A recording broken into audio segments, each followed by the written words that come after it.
Hey everybody, coming to you live from the Fairfield Inn in beautiful Santa Maria, California.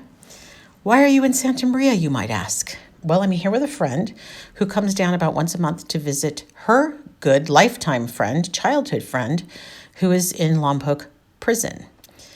She and Danny were friends in junior high and in high school, and then Danny decided to rob banks.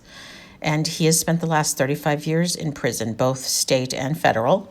And so he's getting to be released this year, but I've learned a lot about the prison system, and it's been an interesting juxtaposition to what's been going on in my life with these murders and D'Angelo. And it's helped me understand what actually happens in prison and the need for prison reform and some of the ridiculous things that go on there. But I won't drag that out too much right now. But I wanted you to know that's what I'm doing. That's my weekend. And I usually stay at the hotel while she goes over to the prison, and I pretend to work. Tomorrow I'll do another podcast because I want to really get into some of these motions. But tonight I want to start with and talk about a unique thing that's going on. And I think I hinted at it in yesterday's podcast. And that's the idea of the victims starting to be put into different groups. So we have two groups right now that are fairly significant. We have all the people who have been hurt by D'Angelo, but do not have active charges against him. So those are the crimes that do not meet the statute of limitations and therefore are not being pursued. And then we have those crimes that are being pursued, of which my dad and Charlene are one. But so that's two different groups. There's also another kind of separation that's happening, which is groups of victims are clustered by jurisdiction. And until this week and the news of the plea leaked out, I don't think I really grasped all of the ways that we are subsetted. Is that a word? I don't know if that's a word. Anyway, I don't think I've really grasped the way we've been put into different groups. We've, of course, come together, and for the most part, and again, we really invite those who haven't already participated to come hang out with us, but we've come together and we have a pretty strong all for one and one for all value. So even if our opinions about what the ultimate outcome should be, we respect that among each other and we honor that because everybody is entitled to their opinion, of course, but we really stick together as a unit and want to make sure that whatever the outcome, we get the best outcome for everyone, not just for a subset. So here's what I'm going to do is I'm first going to remind you which counts are pending. And this is important because we're going to talk maybe tomorrow about the motion to dismiss. And these are the counts. Some of these counts are the ones that are that are in the motion to dismiss. Primarily, I believe, but I haven't read the motion yet, but I think it is primarily because they are not in the Sacramento County. So let me go through these counts just so you can remind yourself what was going on. And if you want to see them for yourself, I had thankfully written them down on my blog, on the August 22nd blog. If you go in and put in August 22nd or search on charges, you should see this blog come up, and it's D'Angelo arraignment, 26 new charges. So here's what we have. Count 1 was the murder of Claude Snelling. That's in Visalia. Count 2 was the murder of Kate Maggiore in Rancho Cordova. Count 3 was the murder of Brian Maggiore in Rancho Cordova. Count 4 was the murder of Deborah Manning in Santa Barbara County. Count 5 was the murder of Robert Offerman in Santa Barbara County. Count 6 was the murder of Sherry Domingo in Santa Barbara County. Count 7 is the murder of Greg Sanchez of Santa Barbara County. Count 8, the murder of Charlene Smith of Ventura County. Count 9, the murder of Lyman Smith of Ventura County. Count 10, Patrice Harrington of Orange County, murder. Count 11, the murder of Keith Harrington in Orange County. Count 12, the murder of Manuela Bethune of Irvine. And count 13, the murder of Janelle Cruz of Irvine. Those are the murders. Now, we have more counts, but just be clear, those are the murders. So now we're going to shift to the rapes, where they were able to add robbery or kidnap during the commission of a crime, which then made them chargeable offenses. They didn't have a statute of limitations issue. And I don't have the names. These are all Jane Does, so I'm going to read the dates in case you want to look them up. The first one is count 14, Jane Doe 1 of Sacramento on September 6, 1976. Count 15 is Jane Doe number 2, Sacramento, April 2nd, 1977. Count 16, Jane Doe 3, Sacramento, April 15th, 1977. Count 17, Jane Doe of Sacramento, May 3rd, 1977. Count 18, Jane Doe 5 of Sacramento, May 14, 1977. Count 19, Jane Doe 6 of Sacramento, May 17, 1977. And if you think these are stacking up back to back, they are. Count 20, Jane Doe of Sacramento, May 28th of 1977. Count 21, Jane Doe 8 of Sacramento, October 1st, 1977. Count 22, Jane Doe 9 of Sacramento on October 2nd, 1977. Count 23, Jane Doe 10 of Contra Costa County, October 7th, 1978. Count 24, Jane Doe 11 of Contra Costa County on October 13, 1978. Count 25, Jane Doe number 12 of Contra Costa County on October 28, 1978. And finally, count 26, Jane Doe 13 of Contra Costa County on June 11, 1979. Now, when you listen to that group of humans where the cases, now these are the charges that are now pending against DeAngelo. All the other rapes and burglaries aren't charged because of the statute of limitations. So what you have here are murders and rapes, but they're not even for the rape. They're for commissions of a crime, acts of burglary, robbery, kidnapping during the commission of a crime. So they're a little different. I guess that you could maybe think of them as less than. I don't think of them as less than, but you could think of them, maybe from a legal perspective, they're less than. But this is important because this now sets up a subset. So we have all people that were harmed by DeAngelo, the whole universe. Now we have a subset of those who have charges pending. The motion to dismiss is looking to take out all the counties that are not Sacramento County, which essentially is just a set of rapes and the Maggiores, I believe. And so that's not a lot of, and the Maggiores were, I believe, are harder to make because, harder to convict on because they are using a gun of unknown caliber. So if you think about it, if we extract just what's left in Sacramento County, we have those two murders, and then the rest are the rape charges that aren't really rape charges, but other charges related to the rape. If that happens, that is a significant shift in what we prosecute in Sacramento County. But it also means, as far as we victims are concerned, is that we have a bunch of victims in different jurisdictions, and until this week, I don't think we really realized we all weren't getting the same information. So I understand this is a unique case, and I understand this is a lot of cases and a lot of victims, but we've seen ourselves as a unit. Unfortunately, the way the legal system works, they haven't seen us as a unit. I don't know why I didn't figure this out before now, but I should have. It just seems obvious to me now. But that's not to say we aren't going to do our best to see if we could still be considered as a unit. Here, let me give you an example of what that means when I say considered as a unit. It turns out in Sacramento, and I thought I was on this mailing list because honestly, I represent my family. My brothers aren't interested in getting updates from anyone. And so typically Ventura works with me. And I understood as a courtesy, Sacramento was including me in their communications. But it turns out that's not the case. And I didn't even know that because how do I know what I'm not getting? I mean, facepalm, right? I would never know what I wasn't getting until one of the other victims thought, I'm going to start to post these letters we're getting out of Sacramento because it's clear everybody else isn't getting this information.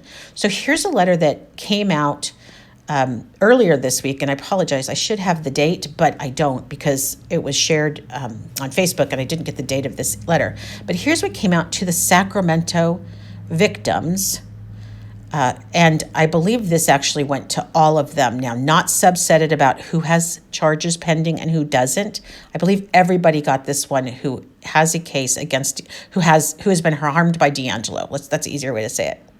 Here's what comes from Victim Services. Good afternoon.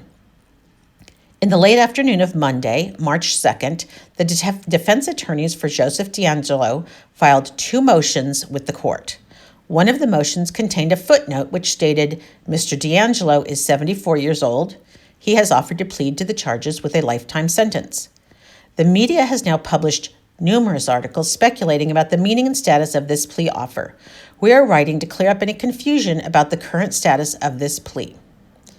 It is true that Joseph DeAngelo, through his defense attorneys, has offered to plead guilty to the 26 pending charges, those that I just read to you, and allegations that are filed against him in exchange for a life without the possibility of parole.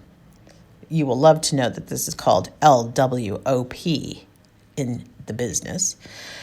In other words, he would plead guilty to life without parole if the prosecution took the death penalty off the table. This is a decision that is ultimately made by the by the elected district attorneys. This is really important, okay? I'm going to repeat that because it's very important. This is a decision that is ultimately made by the elected district attorneys. We want to be clear that there has not been a decision made regarding the defense offer. In addition, no decision would be made without consulting with and informing the victims and families of victims prior to the announcement of a decision to accept any offer.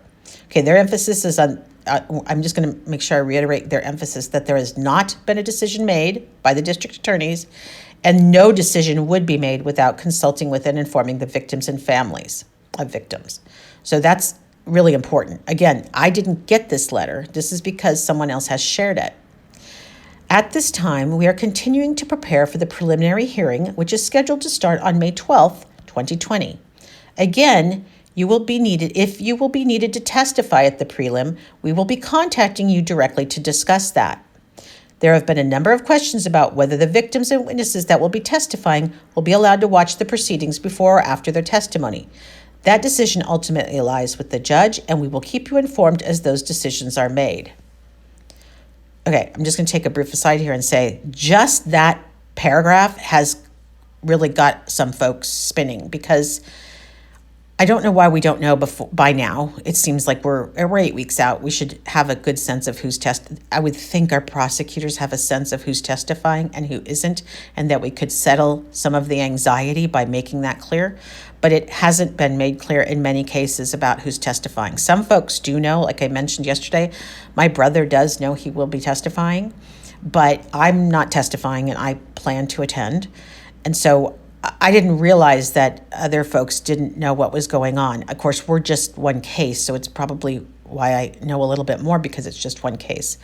But that paragraph is really important because we need to get that information cleared up, and the victims really deserve to know who's testifying and who isn't, and who's going to be allowed to come to trial.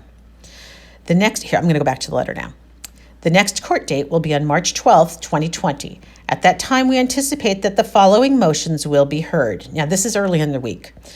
1, the motion to compel the taking of buccal swabs from the defendant filed by the prosecution. Buccal swabs are oral samples taken from the mouth. If I am botching the word buccal, I'm sorry. Number 2, the motion to dismiss filed by the defense. And number 3, the demurrer, and that's spelled Demurrer, so it's a really icky word to say, demurrer for lack of jurisdiction, failure to comply with Penal Code Section 954, and legally barred prosecution filed by the defense. That, as I understand it, and I'll fill you in on that hopefully tomorrow, is the sixfication of the case, getting everything back to the jurisdictions where they belong. As always, this is finally the letter concluding. As always, if you have any questions, please do not hesitate to contact the victim advocates or one of us directly. Thank you. And this is from the Sacramento County District Attorney's Office. In fact, this letter is specifically from the prosecutors from Sacramento, which is cool. I mean, it's really cool that they sent this out. The issue that we're having is that only Sacramento is getting this, and there is an assumption that the other jurisdictions are keeping their folks informed, but I'm going to share with you a letter that one of the victims wrote to a reporter this week that explains just how much we aren't in the loop. And again, I would not have known any of this information had it not been shared but from one victim with the rest of us. So that's a challenge for those of us who aren't in different segments to know what's going on. Later this week, in fact, it came out today, we got an update, and this is the one that I thought this is the email I get as well, and I thought I was getting them all, but silly me, I don't know what I'm not getting. So this is what was the update from this morning. The next scheduled court appearance for the people of the state of California versus Joseph James DeAngelo will take place on Thursday, March 12th at 1:30 p.m. in Department 61 of the Sacramento Superior Court, Sacramento County. That's the courtroom that's there in the jail. Department 61 is where we've been every time, so no changes there. The following motion will be heard at the March 12th court appearance. The people's motion to compel the taking of buccal swabs from the defendant. So we're not going to hear about the other motions as they had initially thought earlier this week. The motion to dismiss and the demurrer for lack of jurisdiction will be held over, and I will explain that in their next paragraph. Yesterday, the court scheduled the following two defense motions to be heard on Wednesday, April 29th at 1:30 instead of this Thursday, March 12th, as previously indicated. So those are both the motion to dismiss and the defense demurrer for lack of jurisdiction. So if you missed it, we have another hearing in April on April 29th. I'm sure in the same place, same bat channel. Oh, I just showed my age on that one. Sorry. Anyway, it ends with, as this is typical, if you plan on attending March 12th, please reply to this email no later than the 10th so that they can plan accordingly before court and seating inside the courtroom. So typically, I think I've written about this before, we need to let them know if we're coming and if we're bringing a support person so that they can just make sure we get in there and get seats before the press and any other folks who want to come in and watch. So it's just so interesting to me because I didn't realize I wasn't getting this other kind of communication because it's by jurisdiction, and my prosecutor will call me if she's got news, although I've never particularly heard from my victim's assistant people, maybe because they know the victim's assistants do get me the court dates. The letter I just read, maybe they know that is what I get, but I don't get this information like Sacramento folks got from the actual district attorney's office. And that then causes confusion among us. If they haven't figured out we all talk to one another by now, I don't know what they're doing, because we absolutely do. And we really have each other's backs, one for all and all for one here. So what we're looking for is some ways to potentially ask the district attorneys to figure out a way to let us, to give us all the same information at the same time so we aren't confused. And then if there's jurisdiction-specific information, of course, provide that based on jurisdiction, but in some cases, people aren't hearing anything. So this week, Brandy Cummings at KCRA in Sacramento did a news story, which was really good. She talked to a defense attorney about the idea of this plea, and do you really put stuff like that in the footnotes? And he thought that was incredibly odd that they had put that in the motion's footnotes, and that he actually suggested potentially it could create a situation where the jury pool is now contaminated and they might ask for a change of venue. Either way, that's back to me complaining about who's controlling the narrative here, and I don't like that the defense controlled it all this week. In fact, they managed to rattle our cages. We did exactly what they wanted us to do. We freaked out. So guess who's controlling the narrative? When Brandy was doing her research for the news coverage yesterday, she asked a few people to send her a statement, and she didn't get to use them on the air. So I asked both Chris and Gay if I could use their statements on this podcast because I'd like you to hear some other voices. So I am first going to read for you a statement from Chris, and it's the same Chris you've read about in the paper. She was in the Oxygen article. She was cited in the Oxygen article, and she also was on Paige's podcast on Man in the Window. And this is what she had to say. I was 15 years old when raped by the East Area Rapist on December 18th, 1976, in my home located in Carmichael. I was his 10th victim, and he was oblivious that such a monster was out in our neighborhoods. She's 15. She didn't know. The most recent court filings where they are saying DeAngelo has offered to plead guilty in exchange for life in prison is puzzling. DeAngelo is apparently trying to avoid the humiliation of trial and to take away the power of victims and their families to see him in court, hearing the details of his horrific actions. Given the nature and volume of his crimes and the 4+ decades of freedom he enjoyed after committing them, he should not be allowed to avoid taking accountability for his actions in public. Speaking for myself and myself only, I fully comprehend that a plea bargain giving DeAngelo life without the possibility of parole will save the taxpayers $20 million or more and may be in the best interest of the community.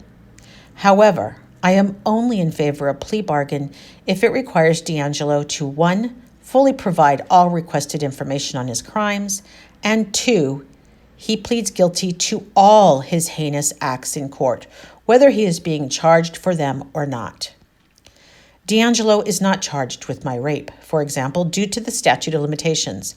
However, it is important that he be asked in court on December 18, 1976, did you rape a 15-year-old girl 3 times? And that he answer out loud that he indeed did commit this crime.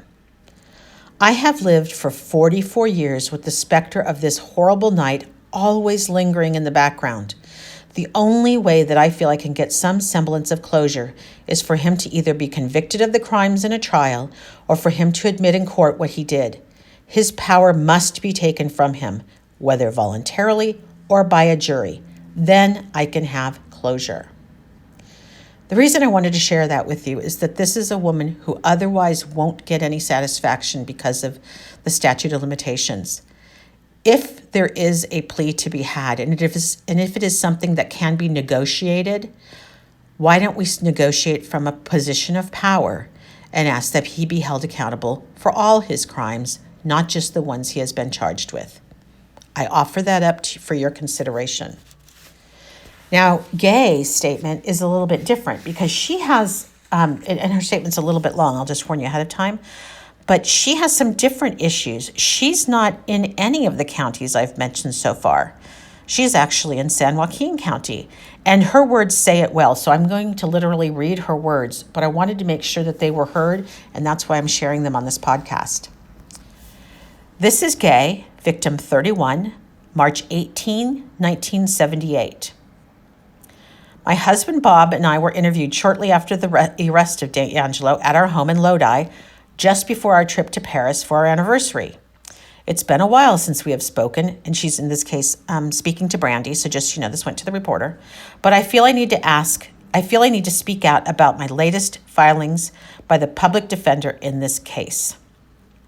I also wanted to express to you my ongoing frustration that some of us in the counties who have elected to do nothing to bring us justice are experiencing. First, in response to the defense motions to dismiss, I hope the issue is quickly denied by the court next week or subsequently, as I am sure the defense will continue to try to avoid bringing the case to trial through ongoing delay tactics. Secondly, in response to the defendant's offer to plead guilty to the 26 charged cases in return for receiving life without possibility of parole, I am strenuously opposed unless he is willing to confess to all of his crimes on the record in court. It is the only way I will ever have closure of the horrific, repeated rape I suffered in 1978 at the age of 24. Otherwise, he deserves to feel the full force of the justice system seeking its highest punishment for his crimes. If he is not willing to be accountable for all of the events for which he is responsible, then he deserves his place on death row and should not be allowed to manipulate us for a better deal unless he earns it by coming clean with a full confession. For 42 years, I've awaited justice in this case, and he does not deserve any leniency from monstrous murders, sexual attacks, and kidnappings. Secondly, I wish to express my frustration with San Joaquin County, which continues to do nothing to resolve my case or represent my interests in providing me with up-to-date information. It is only through the Sacramento victim advocates at the DA's office that I've been notified of hearings and outcomes. This is this is the same thing she gets the same thing I get. Until yesterday, I had not had any contact with the San Joaquin County Deputy DA in charge, Christine Reed, for about a year, and each time I had to initiate the inquiry and contact.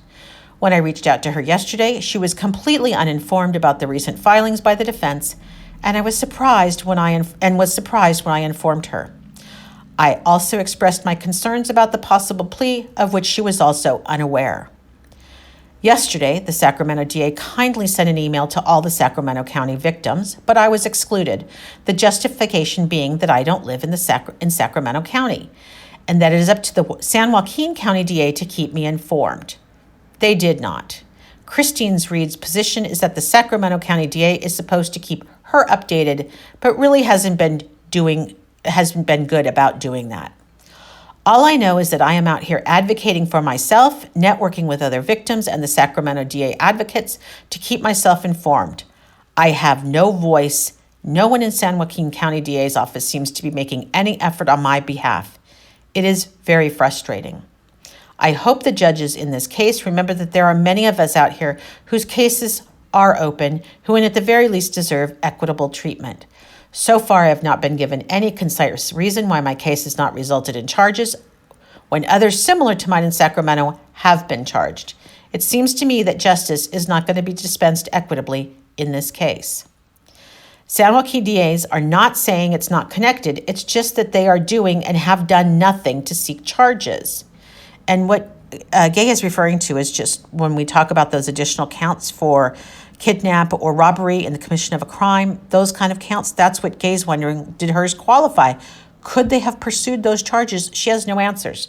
So again, she's saying it better, so let me go back to her words.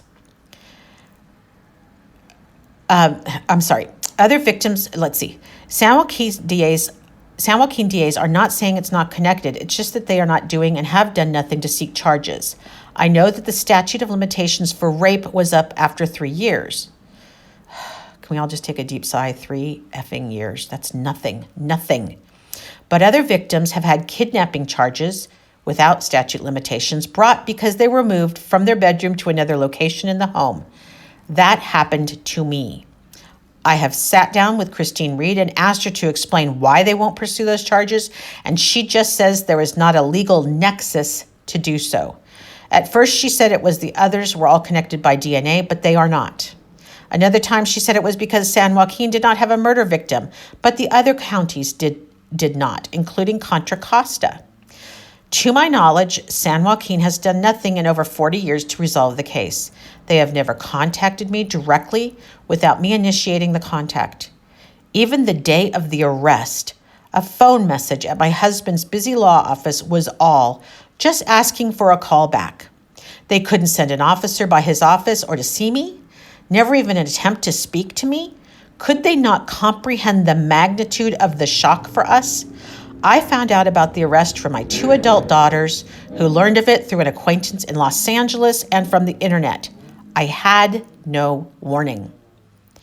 It was Paul Holes of Contra Costa County that finally contacted me 7 years ago, and he thoroughly investigated my case all those many years later over a period of several years. Sometimes I would hear from him for several days in a row or weeks in a row, and then maybe not hear from him for a month as he followed up leads. It was unnerving for me, very hard to bring up all my old memories, and I have tons of emails dating from 2012 to 2015 when he exhausted all the leads in Stockton. Even knowing of the existence of the investigative work he did, San Joaquin has done nothing to my knowledge to try to bring charges or at the very least stay up to date on the case on behalf of myself and the other Stockton victim. Every time I do call, as I did yesterday, they are clueless and totally uninformed. Sorry, I need to take a deep breath because now it's going to get hard. This is painful for me. It is very wrong that I have to dig for all the information myself. Whenever I have pressed Christine Reed, she just looks serious and says she really can't discuss too much with me as it might jeopardize the Sacramento DA's strategy. On the other hand, the Sacramento DA advocates, that say that San Joaquin has I botched that sentence. On the other hand, the Sacramento DA advocates that San Joaquin handed me off to keep me informed of hearing dates and outcomes, but as in yesterday's email to the Sacramento County victims, I am excluded because it is up to San Joaquin County's DA to stay up to date and inform me. The Sacramento DA has courteously included me in the hearing notifications, but it has made it abundantly clear that San Joaquin's cases are their own, and it is up to them to pursue the information, as apparently should Yolo and Stanislaus counties. Contra Costa, on the other hand, struck a deal to have Sacramento handle their cases. It is unfair and inequitable. Every victim counts and deserves a voice. If the citizens of California are paying $20 million to try this monster, we should all be included in everything. The justice process should not be just for a very few hand-selected cases. If my case remains uncharged, my testimony may not be required. I at least deserve the opportunity to attend the prelim and trial. I also deserve the right to stand before the man who attacked me and let him know how his selfish compulsions damaged a 24-year-old girl for the rest of her life. His offer to plea is just an insult without a full confession. It's another way for him to manipulate the system. He lived free and gloating for 40 years while all his victims suffered the pain of their personal loss. Now he would like to put it to bed and get on with his life, albeit in an institutional setting. He's 74 and apparently has very few assets in his old age.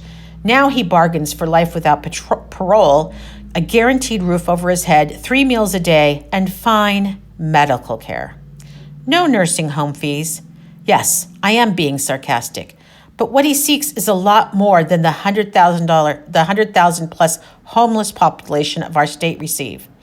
They live hand to mouth with no facilities, no clean clothes, no regular food, and no medical care.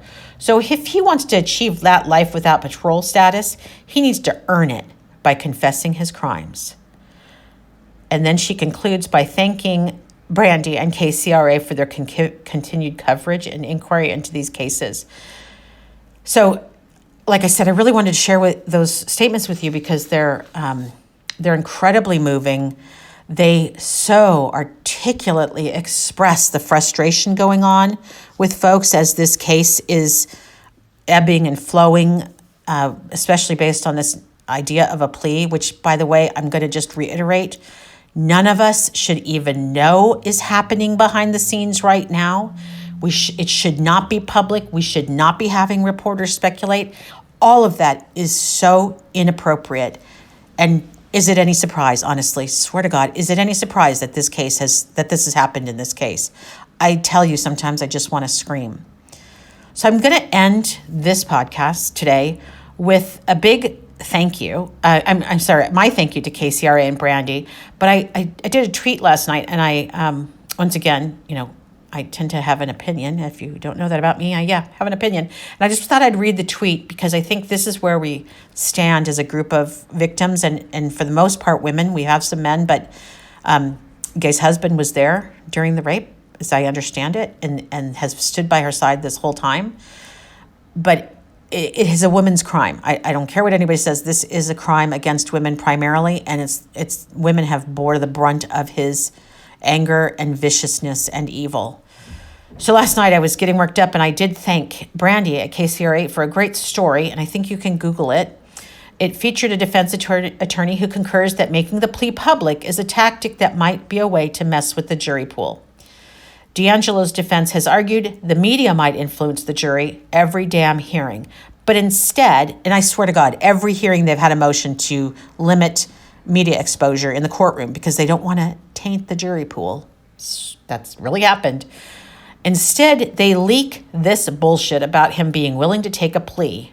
To what, we ask? To what exactly? And that he's trying to avoid the death penalty? That's bullshit too, because we all know Richard Allen Davis is still sitting on death row. So there's zero chance our asshat's going to be executed. No, this feels to me like he 100% wants to be in control. He does not want to go to court and does not want to face his accusers or the evidence that will prove he is guilty and bind him over for trial. At this point, when he is bound over, when we see all the evidence, the preponderance of the evidence that shows that he's the guy, then we can talk about plea bargains. Let's not forget that part. And exactly what he pleads to. It's not enough to plead to just the 23 charges. No way, sucker. You need to own the whole Megillah. Every damn crime. And at this point, I want the DeAngelo arraignment 26. I'm sorry. At this time, I want to see. It's time to see DeAngelo again. This time, we need to listen to the charges being brought against him. We need to know if he had help. Sorry, I kind of botched that up. But we need to understand if he had help. A plea will shut down this process. What if he did have help? What if Sharon knew? Where's all the stuff he took? Where are his records? If he wants to negotiate, let's freaking negotiate. We are not done, and he is not in charge. Not only do the victim need answers, but whole communities who were terrorized need answers. So get ready, big boy. We aren't young women anymore. We are grown-ass women, and we are ready to fight. That's where we are as we head into this. I'm going to go through the motions, hopefully in the next podcast, and I thank you so much for listening.